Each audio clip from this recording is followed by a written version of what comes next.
আসসালামু আলাইকুম। For the first time আমার দই আসলে এতটা পারফেক্ট হয়েছে।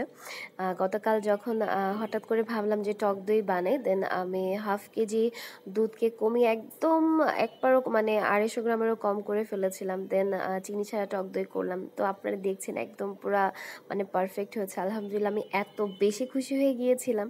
দেন পরের দিন ট্রাই করলাম যে না, আজকে মিষ্টিটা ট্রাই করব। এই যে এটা হচ্ছে মিষ্টি দই। দেন আলহামদুলিল্লাহ আজকে একদম পুরো পারফেক্টলি মিষ্টি দই হয়ে গিয়েছে। আমি সত্যি এতটা সারপ্রাইজড হয়েছি, জাস্ট আমি নিজেও জানি না আমি কিভাবে এটা মানে এক্সপ্রেস করবো এই খুশিটা। এই যে এটা মিষ্টি দই, এটাও দেখে একদম পারফেক্ট, এবং টেস্টের কথা কি আর বলবো, বড় বড় জায়গার দইও মনে হয় ফেল। আমার নিজের কাছে নিজের এত বেশি ভালো লাগছিল। আর সত্যি কথা বলতে মানে আমি জানি যে এই জিনিসটা একদমই অথেন্টিক। এখানে আসলে কোনো কি বলবো, কোনো কিছু, কোনো খারাপ কিছু ইউজ করা হয় নাই।